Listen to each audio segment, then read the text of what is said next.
39-11-22. Yeah, on the college football standings, let's talk about Gary Barta's comment. Let's set aside watching the games, though that's certainly a part of it, but statistically in just about every category, offensively and defensively, Michigan comes out on top over Michigan State. So that second sentence, statistically in just about every category, offensive and defensively, Michigan comes out over Michigan State. Fine, that's true, statistically, whatever. But that first sentence, are you effing kidding me? Set aside watching the games, though that's certainly part of it.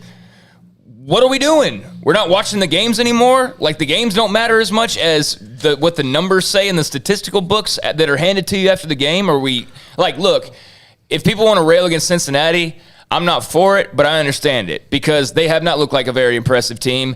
And yes, they're hanging on that Notre Dame win like it's like their last gasp at anything.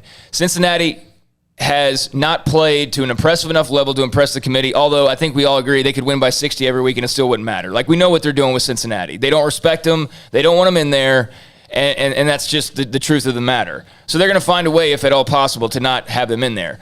But to say that set aside watching the games, though that's certainly a part of it, no, that's the part of it. That's what the sport is the games. It's not the BS TV shows. It's not your pocketbooks. It's not the bowl games. It's the games itself. It's not the recruit. It's the games. So with the college football playoff, if the leader of the whole troop is saying, set aside watching the games to describe why the rankings are the way they are, this thing is BS. Why are we watching this? Why are we even doing this? This is the stupidest, most corrupt, and directly influential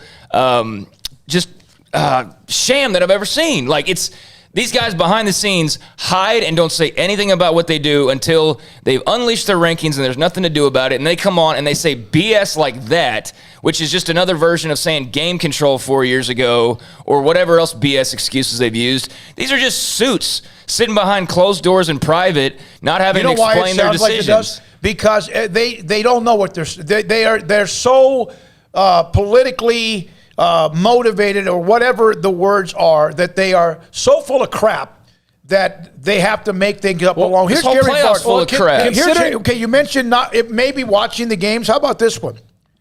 From Gary Barta. Controlling wins. If you think about watching games, that's more important than just a team that's just running up the score, in my opinion. Talking about playing somebody pretty well or dominating somebody. It's certainly something that we watch, but every team is so different in their style that it just sort of depends on the team. So in one sentence, he's talking about, well, we kind of maybe watch the games or we don't. In another one, well, when you watch the games, it's just they talk out of both sides of their mouth. Well, and they're also setting it up because they know what games are coming up. They know that Michigan State's maybe going to lose coming up this weekend. And so, they do it with a forward-thinking way, which is understandable, but do it for right now. Not what could happen in a week. Not like, we're not going to put this team here because they got to play this team next week. That's not what you're doing. That's not what you're supposed to be doing. But just, excuse it any way you want to, but to say that the games don't, to watching the games doesn't matter as much? Are you kidding me? What is the point of this thing then? That's one of those a campaign manager would go, oh, dear God. Well, of course. Yeah. And considering that the point of this is to pick people to play in some effing games. Yes. So if watching the game doesn't matter, what are you picking these four teams to do? You're picking them to play a game. So watching the games doesn't matter. So here's what he kind of admitted. If this is a political debate, and my follow-up question would be, so you said that watching the games doesn't matter. So do you watch the games when you're in there, or do you guys watch the games? Are you kind of admitting that you don't really do that? I don't know. Because we've been told is that they're in this bunker, and they have all these screens in front of them, and they're all sitting there watching the games, no different than studio crews do. Yeah, they analyze the games. From Timothy Vermeer, play AC/DC behind Craig right now.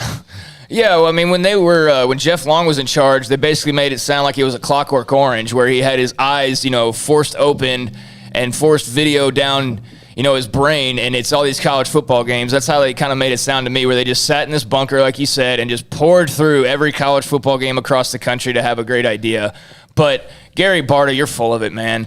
To say set aside the games set aside nothing.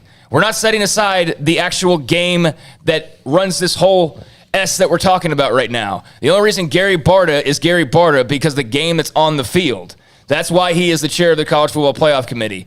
That's why that committee exists, is to put the four best teams on the field. If you want to make an argument that Cincinnati's not one of the four best teams because of their schedule or their style or whatever, that's fine. If you want to make an argument that even though there was a clear head-to-head, there was some controversy in that game, you want to put Michigan over Michigan State, that's fine. I can see that to an extent.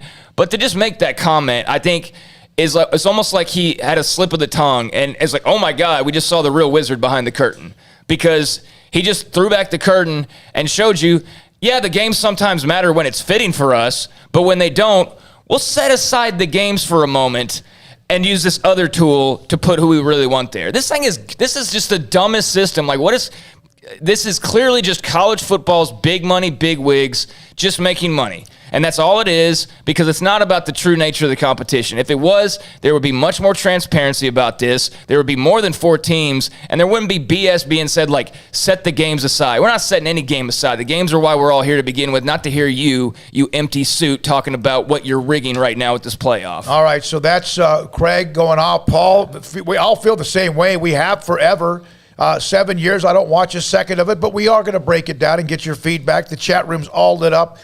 Craig is the Sam Kinison of Sports Talk. Oh, man, thank you. I'll take that. And Gary Barta, according to we know Timothy's a huge Iowa fan, and he's our AD at the University of Iowa. Also, I wouldn't be surprised to see a new spokesperson for the committee next week, according to Donnie. No, they can't. Bring back the BCS. Can They- Craig get an amen? Amen. Well, I can't do that to myself, can I? That's the problem about the spokesperson is Gary Barta would have to be medically incapacitated for him not to have that job for the rest of the year, because they voted on it at the beginning of the year. And I almost think who wants that damn job? And this is no offense. It's going to be offensive to Kirby Hocutt and Jeff Long, who had the job before. But it's either the person whose ego is so big that no matter what happens, no matter if it's in the Emperor's has no clothes situation, they will not get embarrassed. An ego that's that big that no matter what they say and whatever vomit comes out of their mouth, they're not embarrassed. Or the one who's like, well, I'll do it.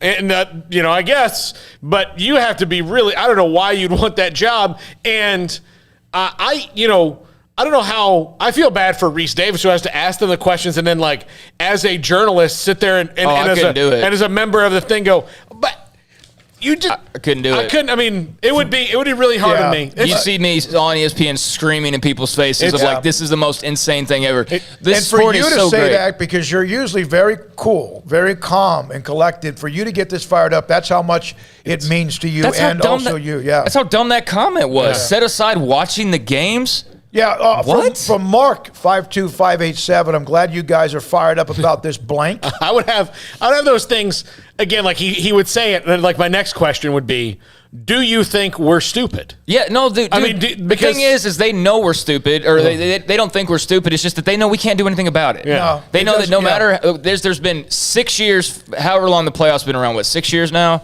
7. 7 years of this same thing, this same song and dance. And I know that Bartu will come on here and say it's not a song and dance. They have their formula, and that's fine and whatever. But, man, it really appears like a song and dance. It appears like a complete joke every single week when they roll out there, and especially last night. I don't give a lot of stock into these shows like the last 3 weeks, because I know all of it's really just leading to what they've set the table with for these last couple of weeks. And then obviously conference championship weekend will be, a huge factor that could spoil their plans. But you see that every year we watch them set the table for themselves and arrange the pieces like they want the pieces arranged. And then when the pieces don't go the way they want, they rearrange it, and all of a sudden they say things like, well, set aside the games for a moment. The things this is all based around. I don't know if that was a slip of the tongue or an FU to college football fans, but this playoff is a joke the way that it's currently constructed. They could do it 4 and stay with 4, but do it in a much better way than doing it the way that they're doing now, where we're going to have secret meetings and then come on here on this stupid TV show and give you a bunch of BS and then laugh at how mad you get about it, because that's basically what they do every week. I feel impassioned right now. It will